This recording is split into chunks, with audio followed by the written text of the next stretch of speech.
Hello, my friends. Enrico De Paoli, and this is the Mix Secrets TV.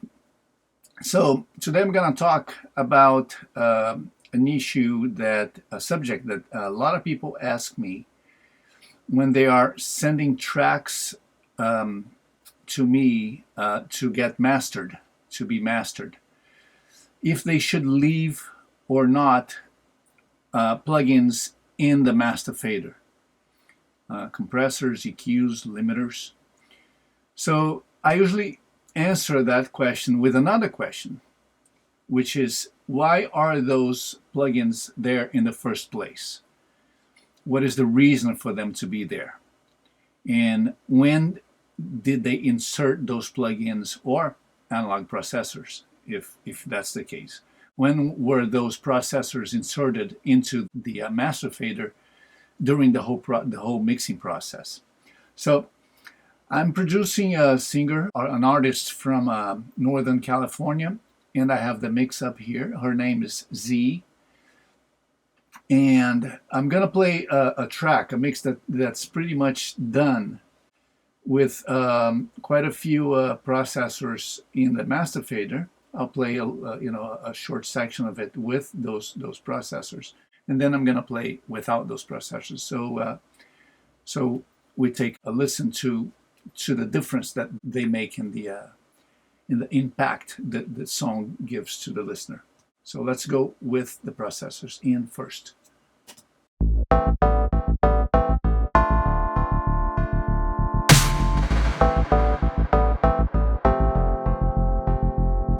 If love is a prize, I must emphasize I've never been wise with my decisions. Never got the gold, always left out in the cold. When you came along, I thought you were different. Thought we could have the good kind of life, but you didn't even try. So tell me, was it all lies? Stop. Okay, now let's take a listen to the same track with everything bypassed in the master fader. Let's go.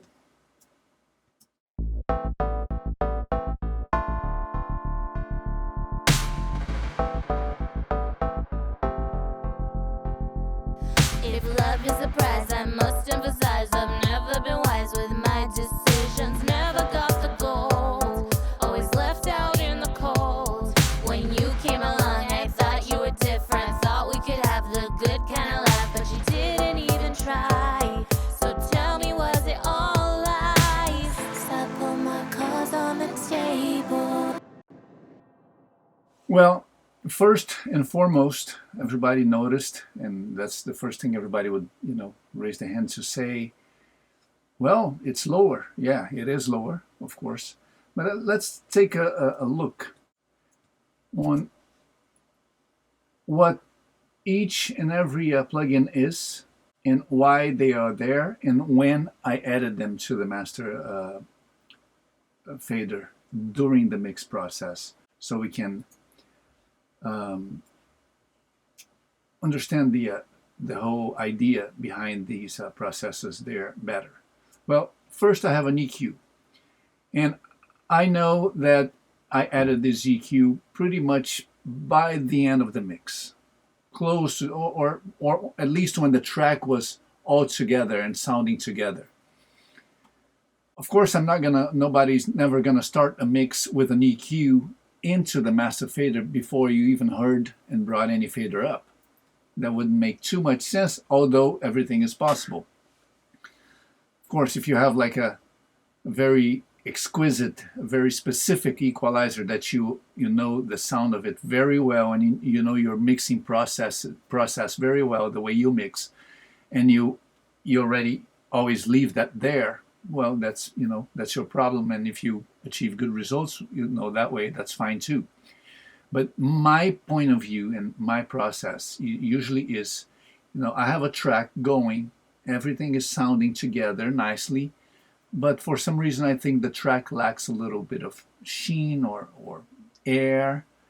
Instead of just adding 12K or 15K to every track in the mix, I'll just add an equalizer, and I'll make a little curve correction to make that mix sound closer to the impact I want in my ear. There's nothing wrong with that. In fact, when you do that in the master fader, you are keeping the cohesiveness of the tracks with themselves, and you're changing the color of the whole mix. And if you were to do that, track by track, you would never be able to really fast keep the tracks so cohesive with themselves. So I wouldn't have a problem leaving that EQ there at all. That EQ in my master fader makes total sense to me. So let's take a listen to the track with everything on, and then I'm gonna toggle the EQ first in and then off, and we'll see how it sounds.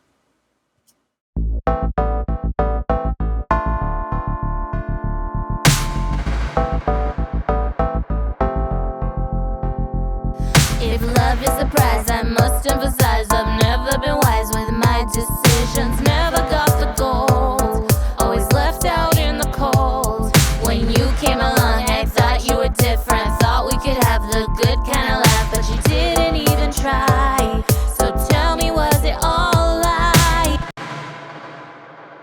It's subtle, but it definitely gives the track a little fat because of the 140 hertz I'm boosting here.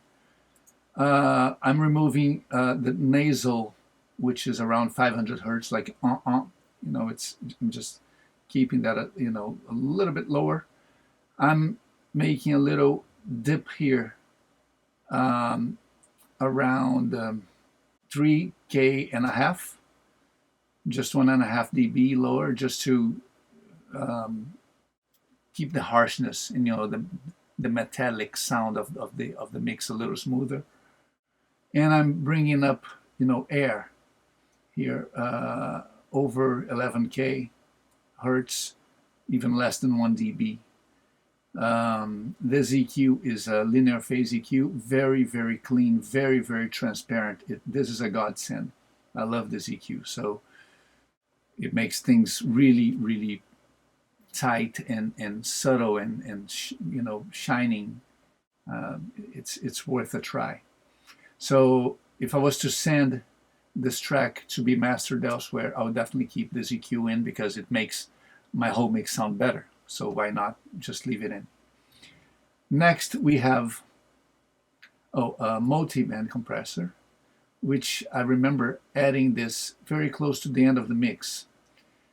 And the reason I added this, just like a glue compressor, but in 3 separate bands, I'm being able to compress the mids more. I'm not compressing the high band at all, and I'm compressing the lows very subtly, so I can hold the vocals and the snare in a tighter place without affecting the highs and the transients and the low end of the mix. So this was a very good thing to add at the end of the mixing process. When I say at the end, I don't mean in plug-in position, but when I did insert this during the mixing process, very close to when I was close to finishing it. So I'm gonna play the whole thing first with it engaged, and then I'm gonna disengage, so we hear what it's doing to the mix.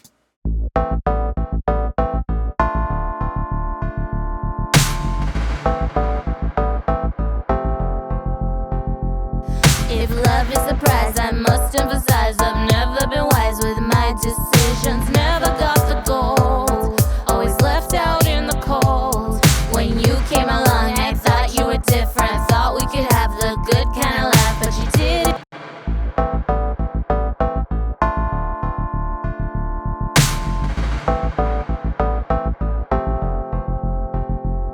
If love is a prize, I must emphasize I've never been wise with my decisions. Never got the gold, always left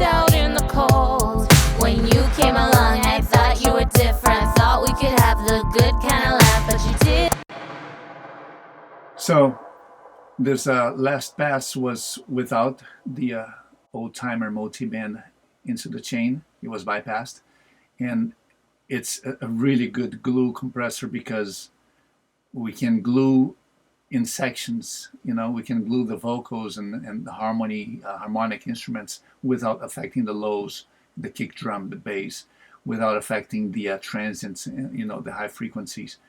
I can compensate gain for each band, and it's very, very smooth, very, very smooth. So I'll definitely leave this in. I wouldn't have a problem leaving this in. The mix sounds a lot looser when this is off. Even though this was added at the end of the mixing process, I think we improved the mix a lot with it engaged.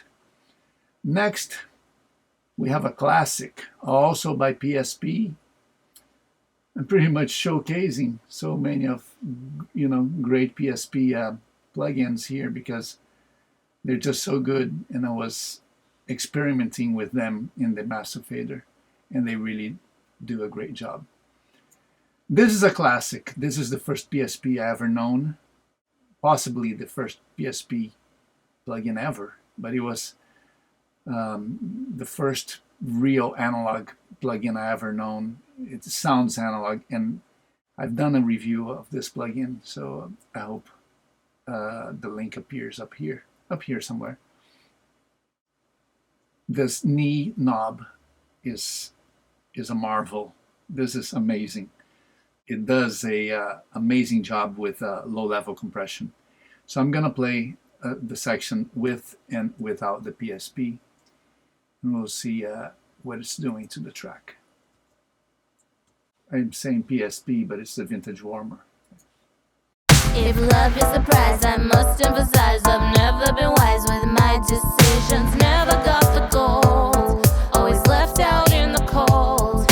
When you came along, I thought you were different. Thought we could have the good kind of life, but you didn't even try. So tell me, was it all right? So of course it's a lot louder, but it's not louder in the sense of pushing the track towards the limiter or just bringing the master fader up. This is just bringing low-level compression, low-level information up to our faces. So it's not messing with the transients, with the peaks of the audio program, and it's just bringing the low-level information closer to the high-level information. So it's just a godsend. I love this processor. I would definitely not remove it at all from this mix because the mix just loses sense the way it's built with this. Very likely I added this when the mix was taking shape, and I did a lot of writing and positioning the effects with this already taking place. So when I just bypass it, the mix just loses all its sense. It doesn't make too much sense anymore to my ears and to how it was built. Next, we have a limiter. Well, this is a controversial processor in a mix session because I would always advise mixers to make a version with the limiter and a version without the limiter. The version with the limiter allows you to audition how your mix will sound once it's mastered, at least close to how it's going to sound once it's louder. So you have a good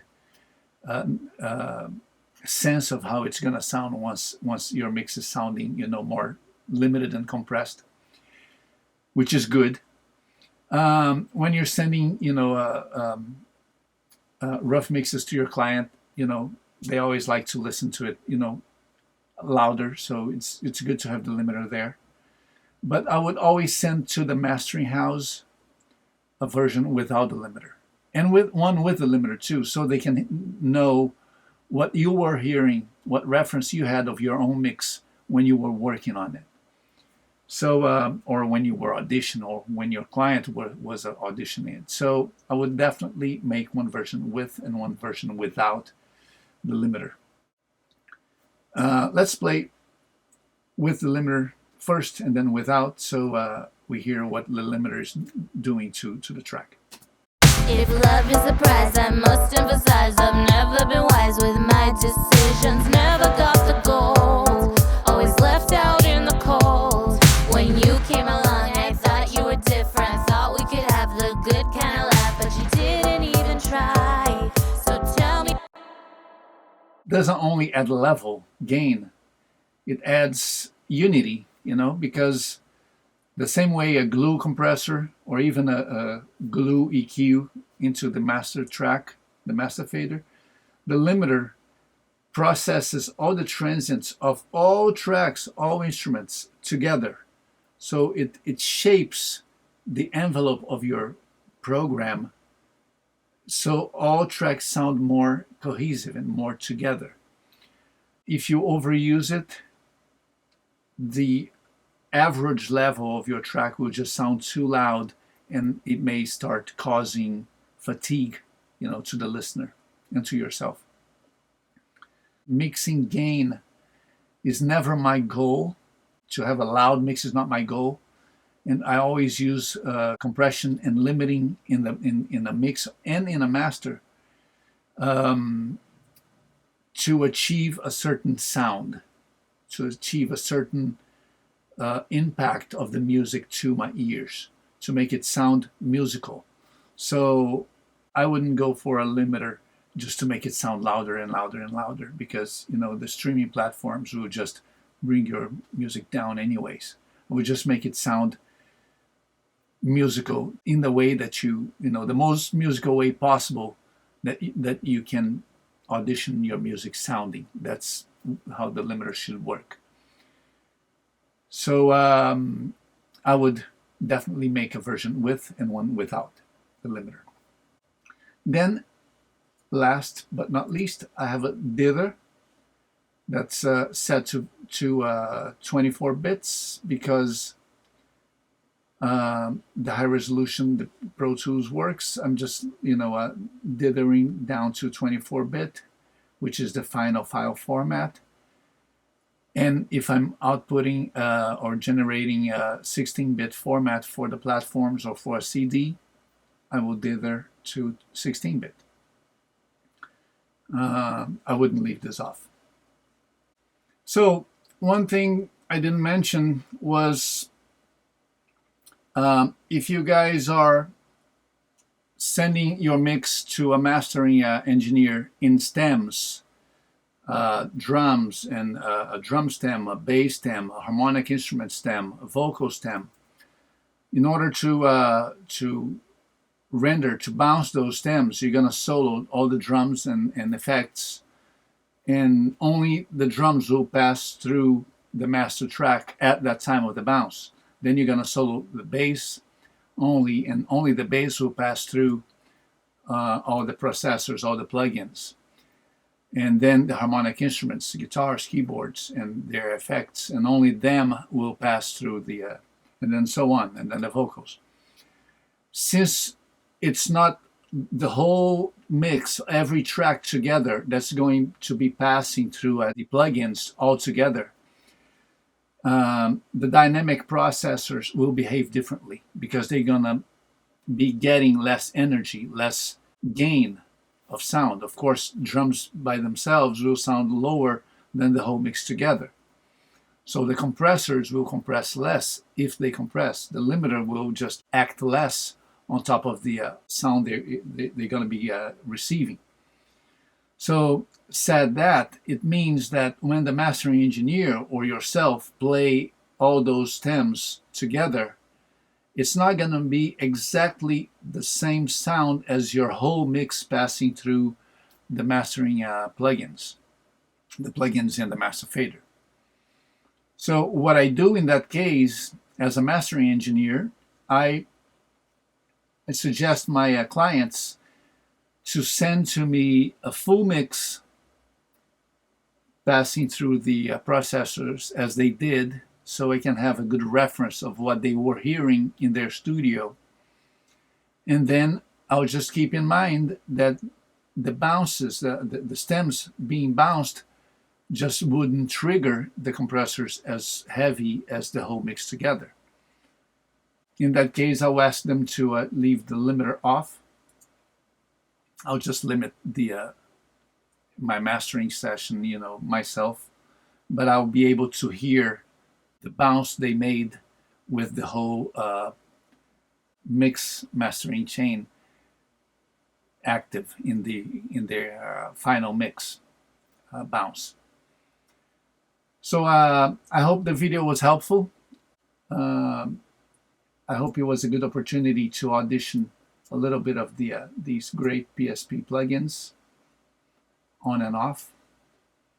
And I hope I could make myself inspiring in the way of what to insert in your master fader during your mixdown session.